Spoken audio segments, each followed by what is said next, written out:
Isang magandang araw po sa inyong lahat, mga minamahal kong mga kapatid sa Panginoon. Ito po ang inyong lingkod, si Pastor Roel Camia po, mula po dito sa Winnipeg, Manitoba, Canada, para po sa ating pag-aaral ng salita ng Diyos ngayon pong umaga. Welcome po sa Tinig ng Pag-asa.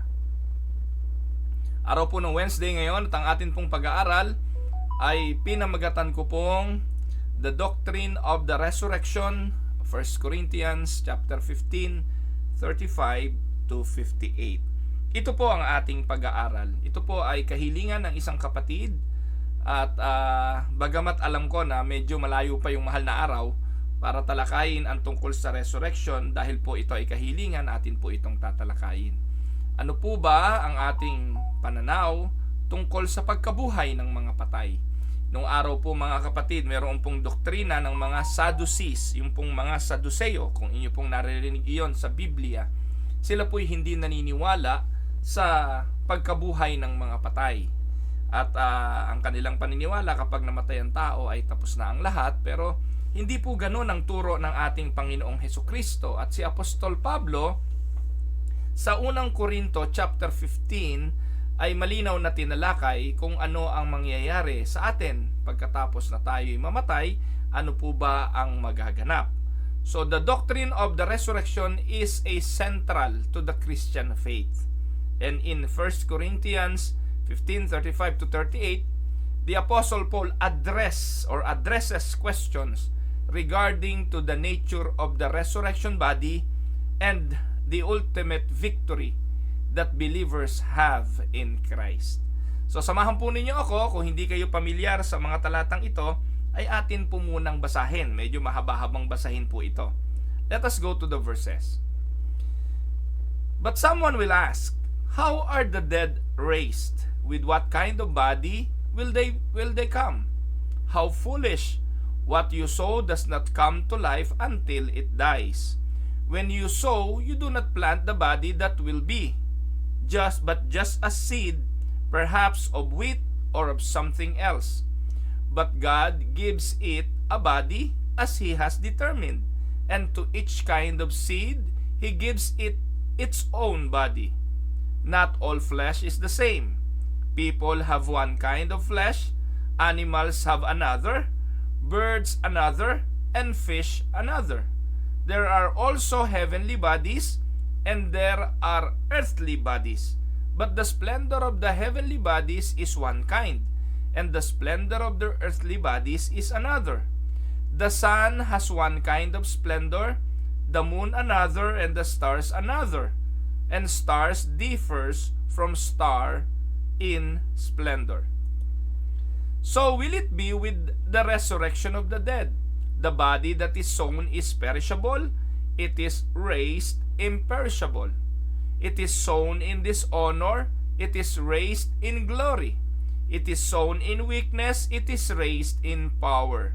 It is sown a natural body, it is raised a spiritual body. If there is a natural body, there is also a spiritual body. So it is written, the first man, Adam, became a living being. The last Adam, a life-giving spirit. The spiritual did not come first, but the natural, and after that, the spiritual. The first man was of the dust of the earth. The second man is of heaven. As was the earthly man, so are those who are the earth. And as is the heavenly man, so also are those who are of heaven. And just as we have borne the image of the earthly man, so shall we bear the image of the heavenly man. I declare to you, brothers and sisters, that flesh and blood cannot inherit the kingdom of God, nor does the perishable inherit the imperishable. Listen, I tell you a mystery. We will not all sleep, but we will all be changed in a flash. In the twinkling of an eye, at the last trumpet, from the trumpet will sound, the dead will be raised imperishable, and we will be changed. For the perishable must clothe itself with the imperishable, and the moral with mortal with immortality. When the perishable has been clothed with the imperishable, and the mortal with immortality, then the saying that is written will come true.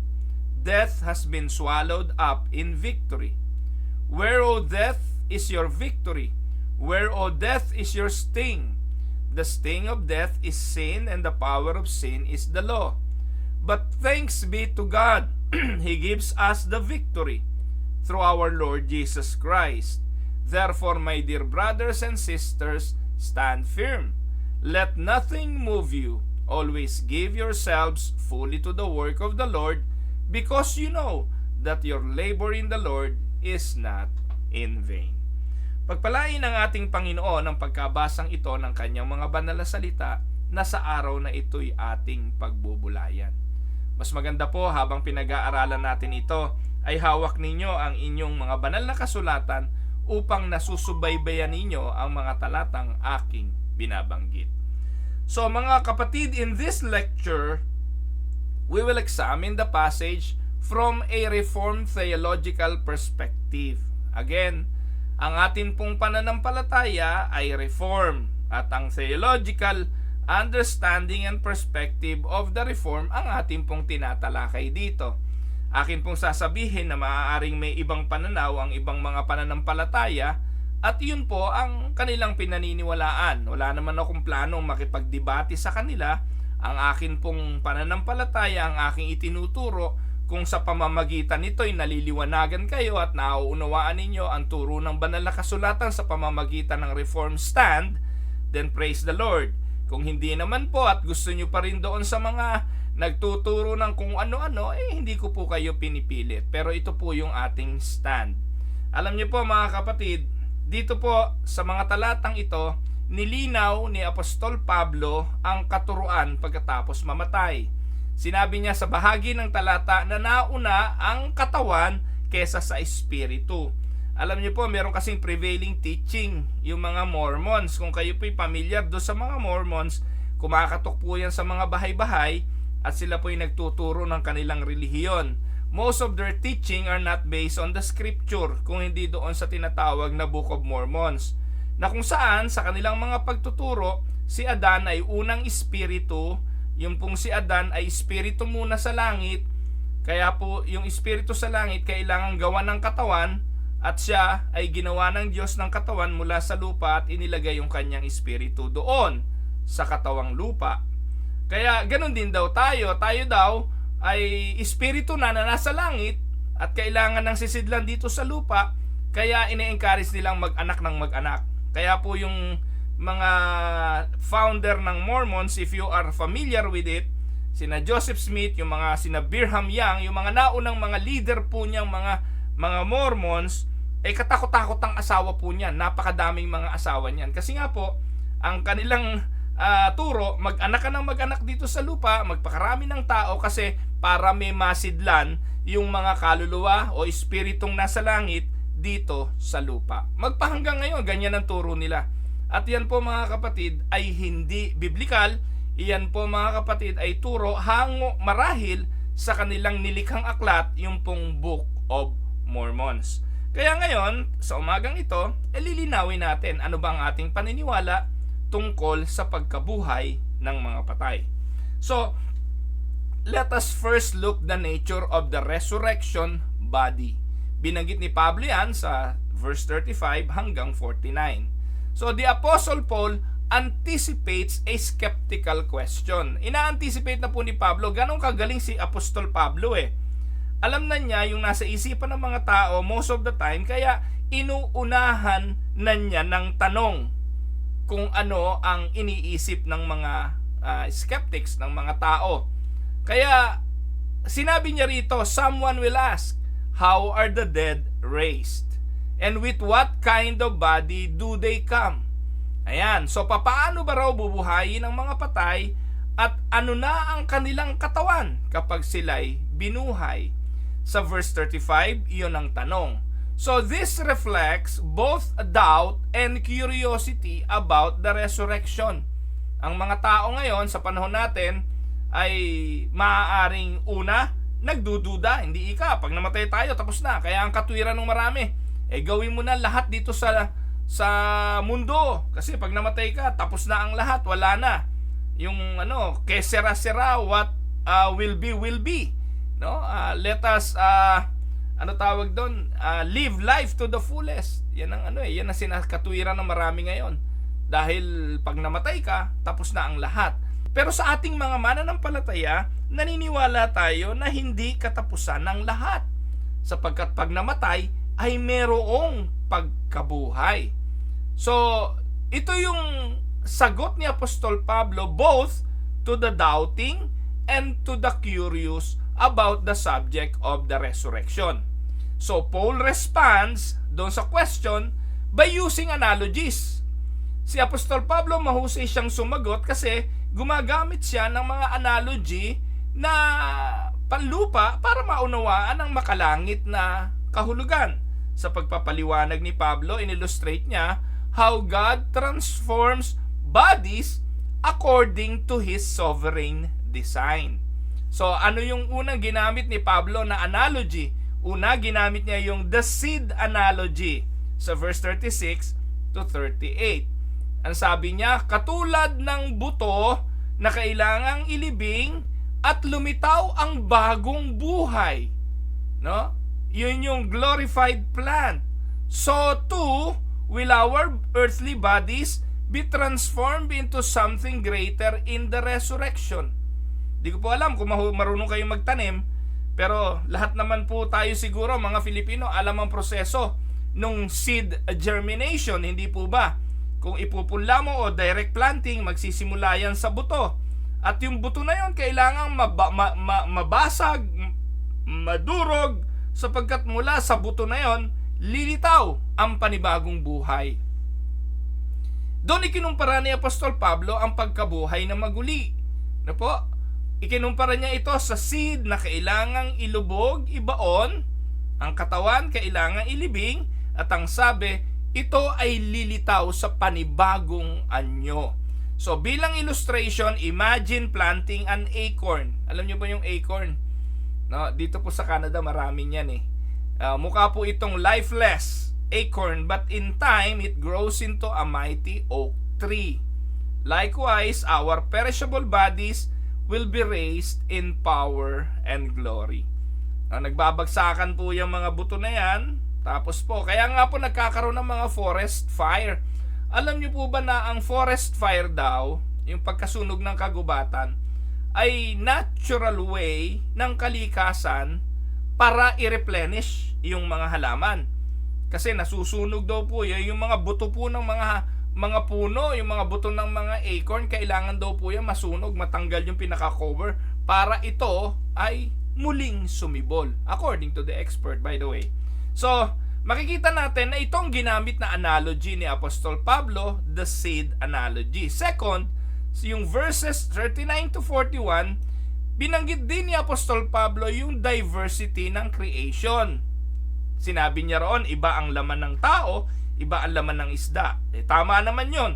Pumunta ka sa palengke, iba naman talaga itsura ng laman ng isda, laman ng tao, iba ang halaman, iba-iba, ano po?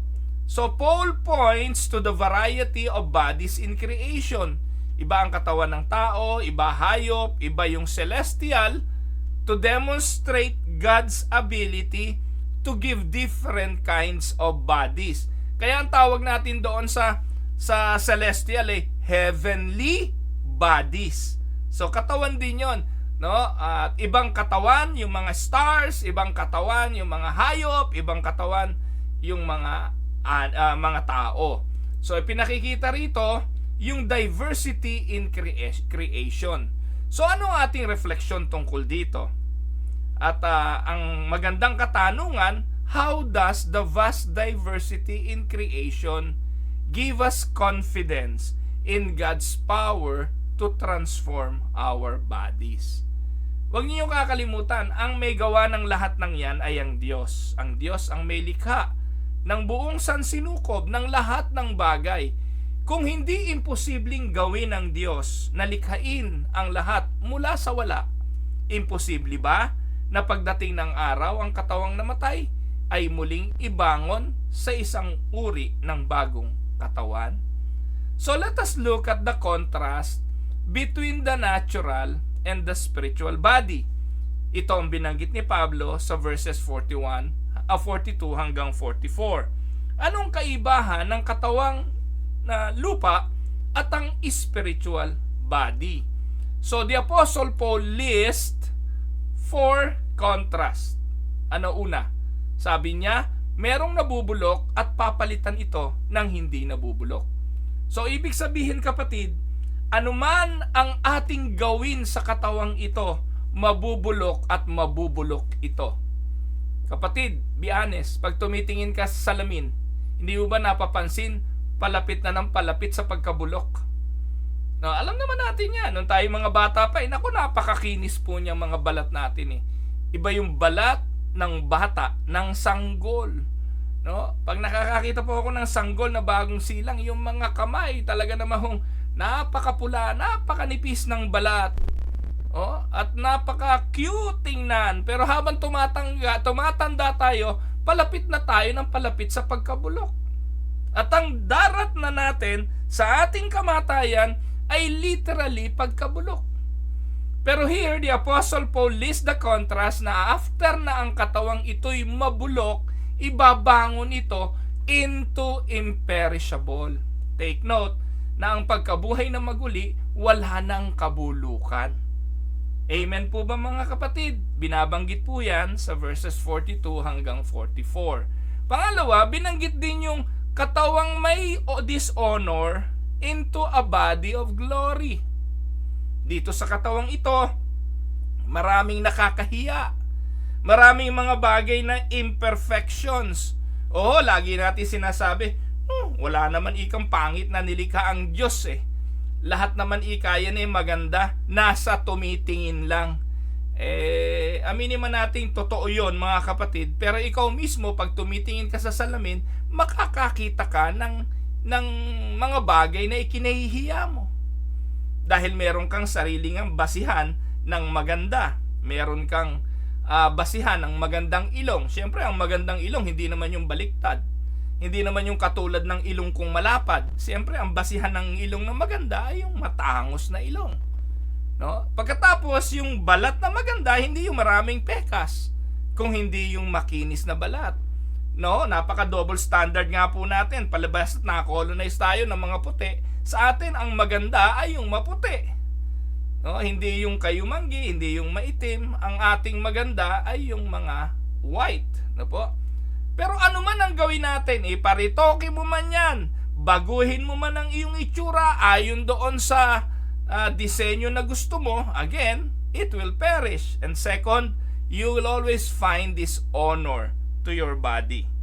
Pero pagdating ng pagkabuhay na maguli, ang sabi ni Pablo, you will be raised in glory. So, from dishonor to glory.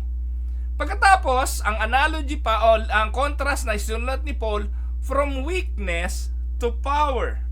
Sa katawang ito, hihina talaga yan. Ang edad 58, ngayon ko lang naobserbahan kasi 58 na ako sa Sabado Talaga pa lang marami ng bagay na hindi mo kayang gawin. Kapag ako po nagbabasketball, sa isipan ko na lang. Nagbabasketball po ako, sa isipan ko na lang. Tumatakbo ako back and forth at nagle-lay up. Sa isipan ko na lang. Hindi ko na pong magawa yun ngayon. Mahina na po ang katawan. Hindi na po ako makabuhat nung katulad nung araw. Dati po, maniwala man o kayo o hindi, ako po'y payat. Pero nakakabuhat po ako ng 2 kabang bigas. Alam yan ng tatay ko. Hanggang 100 kilos kaya ko pong pasanin nung araw. At nagtrabaho rin ako sa mabigat na trabaho sa manufacturing when I was still young. At malakas po ako noon. Ang akin pong body structure ay kakaiba. Kapag kamya, mahaba ang upper body kesa sa lower body. Hindi ko po alam kung inyo po itong napapansin. Yung aking bewang pataas ay mas mahaba kesa sa bewang pababa. Kaya pag sinukat nyo ako, bakit ganon? Parang maiksi ang paa, pero hindi po maiksi ang paa ko, mahaba lang yung aking upper body. So, ganun po yon. Ganun po ang mga kamya. Nakita ko po yon sa structure ng mga katawan ng mga kamya. Malalaki yung aming upper body. Kaya malakas kaming bumuhat. Pero ngayon mga kapatid, aminin man natin o hindi, hihina at hihina tayo. At kailangan palitan ang mahinang ito ng kapangyarihan. At mangyayari ito sa pagkabuhay ng mga patay. At ang huli na binanggit ni Pablo na contrast ay natural body to spiritual body. Alam naman natin ang bagay na spiritual at alam natin ang bagay na natural. So, ano po ang insight natin sa mga bagay na ito? The spiritual body does not mean immaterial, but rather a body fully empowered by the Spirit of God. This refutes the idea that heaven will be purely a non-physical existence. Meron nga rin nagtanong tayo pa rin ba mag-asawa pagdating sa langit? Yung mga Saduceo na hindi naniniwala sa pagkabuhay ng maguli, nagtanong sa Panginoon. At ang sabi nila kay Jesus, halimbawa, yung unang asawa'y namatay. Sabi ni Moses, yung pangalawang kapatid ay pwedeng kunin yung nabalo para kanyang maging asawa. Paano kung namatay uli yung pangalawang kapatid? Ang sabi ni Moses, pwede uling kunin ng pangatlong kapatid. Naging tatlong magkakapatid na yung kanyang naging asawa at nagkamatay lahat. Ngayon, pag namatay itong babaeng ito, sa pagkabuhay na maguli, sino asawa niya? Di yun, parang hinuhuli na si Jesus. Kung tayo tatanungin, sabihin natin, oo nga, sino na nga asawa nun sa langit? Lalo na kung ikaw ay nakatatlong asawa na rin. Sino na magiging asawa mo sa kabilang buhay? Pero kinlaro naman ito ng Panginoon, at sinabi po niya, mga hangal, wala nang pag-aasawa sa ikalawang buhay. Wala nang marriage sa pagkabuhay na mag-uli. Kasi magiging spiritual bodies. Ang sabi po ng banal na kasulatan, we will all be like the angels. Nor married, nor into having human relationship. Kaya hindi rin totoo yung ang anghel nakipagtalik doon sa mga anak ng tao doon sa Genesis chapter 6. Kasi sinasabi nga po sa aklat ng unang Korinto, hindi nag-aasawa ang mga anghel. So yon, so ang illustrations dito, think of a caterpillar. Yung caterpillar transforming into a butterfly, it undergoes a complete change, yet it remains the same living creature. Amen? So mula sa caterpillar, naging paru-paro siya, pero hindi po siya nagbago ng pagkatao, siya pa rin yun. Siya pa rin yung caterpillar na pumasok sa cocoon, naging pupa, pumasok sa cocoon, nagkaroon ng pakpak, at naging butterfly. So ganun din tayo, ang ating katawan ay mapapalitan ng glorious body, but still tayo pa rin yon. Amen? So yun po yung ating pagpapaliwanag tungkol dyan.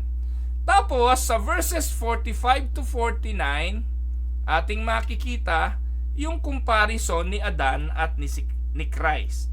Binanggit doon ni Apostol Pablo, Adam, the first man, was made from the dust and brought to death. Christ, the second Adam, is the life-giving spirit who guarantees our transformation. Mga kapatid, mahalagang makita ito. Ang ating Panginoong Hesukristo ay kinilala nating tagapagligtas. Ating isineselebrate ang Pasko, yung kanyang pagkakasilang. Sineselebrate natin ang kanyang buhay, ministeryo, yung kanyang mga utos ay ating sinunod. Doon sa krus ng Kalbaryo, sinabi niya na tayo'y napatawad sa ating mga kasalanan. He prayed to the Father to forgive us, for we do not know what we are doing. So sa pamamagitan ng kanyang dugo sa krus ng Kalbaryo, tayo ay napawalang sala. Subalit, naisip niyo po ba na kung si Jesus ay hindi nabuhay sa mga patay, kabilang lang din siya sa mga propeta, sa mga naunang guro at mga tagapagturo na sinungaling. Because He promised that He will destroy the temple and after 3 days, He will raise it up again. And He was referring to His body. Kaya napakahalagang turo ng ating Panginoon ay ang turo niya tungkol sa pagkabuhay ng mga patay. Dahil kung hindi niya mabubuhay ang kanyang katawan sa kanyang pangakong sa ikatlong araw, sinungaling siya. But the resurrection of Christ proves that He was and He is really the Christ. At hindi siya nagsisinungaling. And He is the fulfillment of what the Scriptures is all about. Kaya ito ang ating pag-asa. Si Jesus nga po ang unang bunga. He is the first fruit of those who will be made alive. At dahil nabuhay ang ating Panginoon, siya ang guarantee ng ating ding transformation. Amen? Kaya kung ano man ang kalagayan natin ngayon, kapatid, gaya ng binanggit ko, papalitan ang nabubulok ng hindi nabubulok, papalitan ang may kasiraan ng walang kasiraan, papalitan ang kahinaan ng may kalakasan, papalitan ang natural ng bagay na espiritual. Kaya that is our hope. Pumayapa kayo at manampalataya sa mga sinasabing ito ng banal na kasulatan at atin pong paniwalaan, meron na tayong guarantee ng nauna sa atin at ito'y walang iba kundi ang ating Panginoong Jesus. Amen? Now, believers will bear the image of the heavenly man, Christ. Bilang reflection question, in what ways are we currently being conformed to the image of Christ? And how will this be perfected in the resurrection? Ngayon po mga kapatid, namumuhay tayo sa buhay na ito, na ang layunin natin maging kawangis tayo ni Kristo. Na wala ang wangis na yon, bunga ng kasalanan, hindi po ba? Pero sa pamamagitan ng biyaya ng Diyos, tayo na mga patay sa espiritu ay muling binuhay, at ang espiritong ito ay kailangang mamuhay ngayon. Saan? Sa wangis ni Kristo. Ano yung wangis ni Kristo? Yun ang bunga ng Espiritu Santo sa Galatia 5:22-23. Pag-ibig, no? God grant us the gift or the fruit of the Spirit, love, peace, joy, no? Yung mga bunga na yon ng Espiritu Santo ay ang larawan ng ating Panginoong Hesukristo. But we will not and we cannot attain that perfection here in the body. Kailangang mabulok ang katawang ito at sa pagbangon muli sa pagkabuhay na maguli, doon maa-attain ang tinatawag na glorification o yung ating perfection. Sa Reformed theology, we uphold that this transformation is entirely a work of God's grace. Amen? Demonstrating His sovereignty over both the creation and redemption. Huwag niyong kakalimutan, Diyos ang may gawa sa katawan. Diyos din ang gagawa sa espiritu. Sa paggawa sa atin sa pisikal na katawan, hindi po aksidenteng nabuo tayo sa sinapupunan ng ating mga ina, ganun din naman sa pagkabuhay na maguli, Diyos pa rin ang may gawa ng bagay na yon. Amen? Then second point, the victory over death. Bababasa natin yan sa verses 50 hanggang 57. The Apostle Paul transitions from describing the resurrection body to explaining the final victory over death. Hindi lang po papalitan yung mga katawan nating nabubulok ng katawang hindi nabubulok, kung hindi, ipinakita rin dito ni Apostol Pablo na sa pagkabuhay na maguli ay pagtatagumpay ng mga mananampalataya laban sa kamatayan. Alam niyo po ba na ang isa sa ultimate enemy of man is death? Ang sabi ng Panginoon, kailangan talaga tayong mamatay Dahil hindi natin mapagtatagumpayan ang kamatayan kung hindi tayo mamamatay. Tama po ba mga kapatid? We will only conquer death if we will experience death. Amen? At ang kamatayan sa Hebrews 9:27 ay itinakda sa lahat ng tao. For it was destined to a man to die. And after that is the judgment. Bakit? Kasi po ang realidad, flesh and blood cannot inherit the kingdom. Verse 50. Flesh and blood will not inherit the kingdom of God. Our current bodies tainted by sin are unfit for eternity. So kailangan ng transformation, at ang transformation katulad again ng illustration ng caterpillar into a butterfly, ganun din po tayo. Sa panahon ng hibernation, sa panahon na walang malay, tulog ang caterpillar, nangyayari ang kanyang transformasyon. So, tandaan natin, flesh and blood cannot inherit the kingdom. And to illustrate this, yung isda hindi magsosurvive nang wala sa tubig. Our sinful bodies cannot enter the holy presence of God without being changed. Kailangan munang palitan yung katawang puno ng dungis, at katawang nabubulok ng katawang hindi na muling mabubulok. So, yan po ang atin pong pagkaunawa. Una, sabi ni Paul, flesh and blood cannot inherit the kingdom. And then verses 51 to 53, batid ni Pablo, katulad ng marami sa atin, marami pa rin ang hindi ito naiintindihan at maraming tanong sa ating mga isipan. Kaya sa huling bahagi, sinabi ni Pablo, ito ay misteryo. The mystery of the resurrection.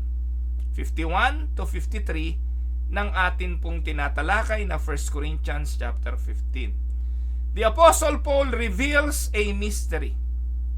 Pagkatapos sinabi niya, alam nyo ba na hindi naman lahat ng Kristiyano ay mamamatay? No? Bakit? Kasi kung babalik ang Panginoon ngayon, hindi na tayo mamamatay. Amen? Doon mismo sa ating buhay na katawan, babaguhin tayo sa hindi na nabubulok. Kaya mapalad kung si Jesus darating sa time natin eh. Hindi na natin mararanasan ang pagkabulok ng katawan.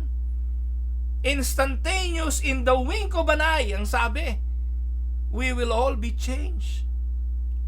Instantaneous, yun po yung term na ginamit. No? In a wink of an eye, sa pagkindat ng iyong mata, bigla magugulat, uy, hindi na ako ito. Or rather, sorry, ako pa rin ito, pero iba na itsura ko. No? Iba na itsura ko, hindi na ito yung nabubulok. At yon ay misteryo. The last trumpet, yun ang sabi, may binabanggit na last trumpet, that will be the signals of the final resurrection. The perishable must put on the imperishable, and the mortal must put on immortality. So anong ating reflection question? How does knowing that we will one day receive an imperishable body affects the way we view suffering and aging today? Kapatid, nalulumbay ka ba? Dahil pakulubot ka na ng pakulubot? Nalulungkot ka ba dahil patanda ka na ng patanda? O may karamdaman ka, may iniinda kang sakit? O sa tingin mo, malapit mo nang lisanin ang mundong ito dahil malapit ka na doon sa tinatawag na kamatayan? Kapatid, paano babaguhin ng ating pag-aaral na ito ang iyong pananaw? And my prayer is, dalhin ka nito sa kapayapaan. Dalhin ka nito sa pananabik sa buhay na darating. At ito'y pangako ng Panginoon, pangako ng Diyos na hindi nagsisinungaling. Amen? So this divine act is rooted in God's sovereign decree. The resurrection is not conditioned upon human effort, but is a fulfillment of God's eternal plan. Amen? Pagkatapos sa verse 54 to 56, sinabi ni Apostol Pablo, nilamon na ng tagumpay ang kamatayan. Death swallowed in victory. So, kinote dito ni Apostol Pablo ang Isaiah 25 verse 8, Hosea 13:14, to declare the ultimate defeat of death. Kayo na po ang magbasa ng mga talatang yan. Na darating yung panahon, ang kamatayan ay magagapi at ito ay hindi na muling magagamit pa. Christ's resurrection has removed the sting of death, which is sin, and the power of sin, which is the law. So bilang illustration, consider a venomous snake whose fangs have been removed. It can no longer kill. In the same way, death has lost its power because Christ has triumphed. Sa pamamagitan ng pagtatagumpay ng ating Panginoong Hesukristo sa kamatayan, yung pangil ng kamatayan, bagamat nakakamatay, ay wala nang bisa sapagkat ikaw ay muling mabubuhay. Amen? So, yun po ang katotohanan ayon sa sinasabi ng banal na kasulatan. Kaya sa atin, sa Reformed Theology, we highlights that Christ, through His atoning work, has satisfied the demands of the law and conquered sin and death. This is the essence of the gospel.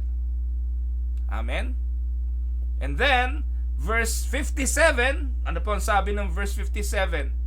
That is the victory through Christ. The Apostle Paul acclaims or exclaims, "Thanks be to God who gives us the victory through our Lord Jesus Christ."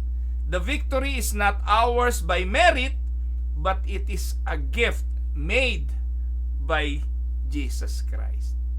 Amen? So bilang reflection question, how does the certainty of Christ's victory impact the way we live our daily lives? So ang sagot dyan mga kapatid, dahil nagtagumpay si Jesus, magtatagumpay din tayo. So anong dapat nating ikatakot sa buhay?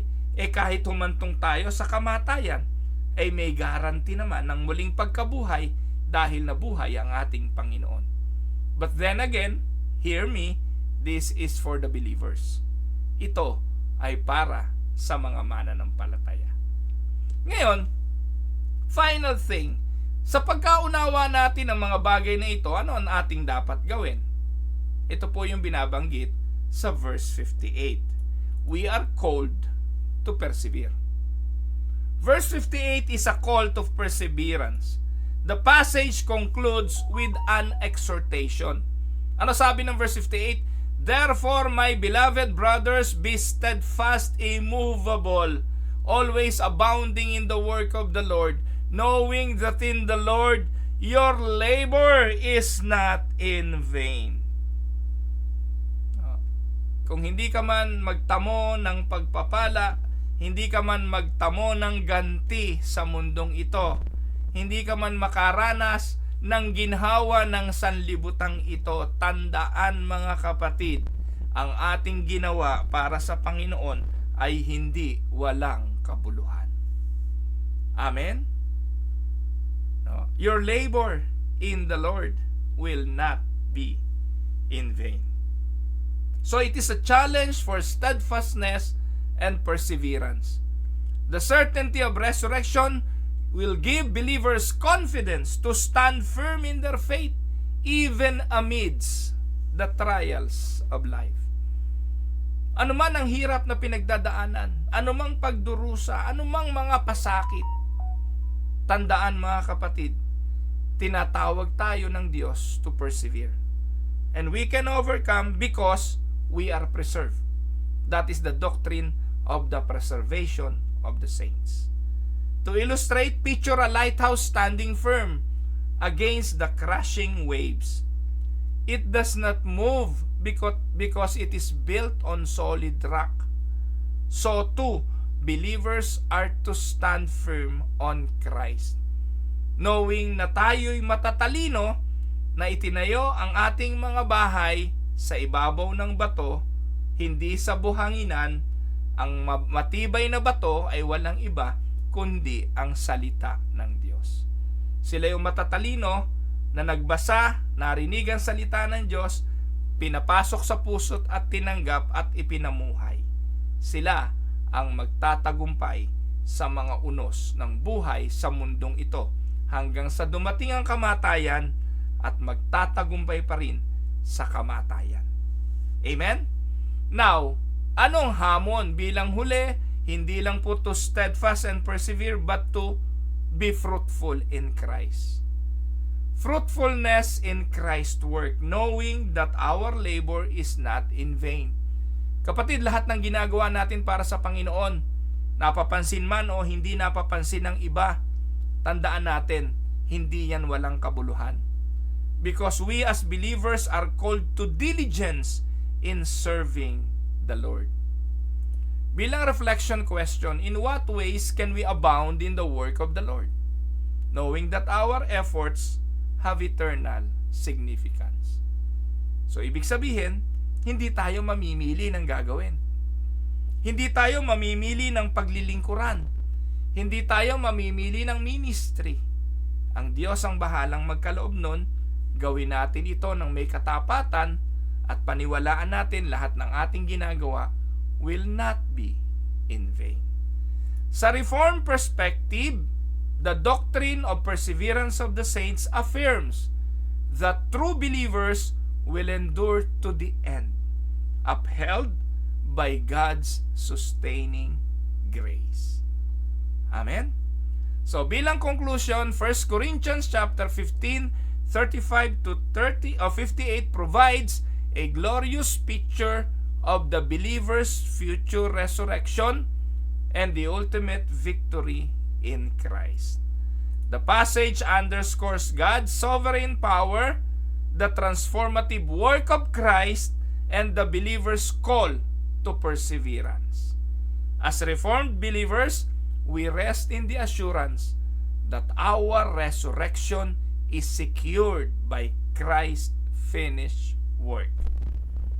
And because of that, we press on in faith, knowing that our hope is not in vain.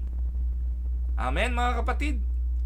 Bibigyan ko kayo ng final reflection questions para magamit ninyo sa inyong mga pag-aaral.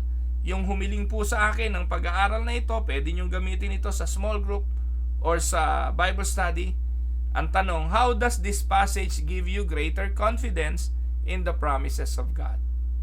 In what areas of your life do you need to be more steadfast and immovable in faith? And how can you encourage others with the hope of the resurrection? Mga minamahal kong mga kapatid, pagpalain po kayo ng ating Panginoon.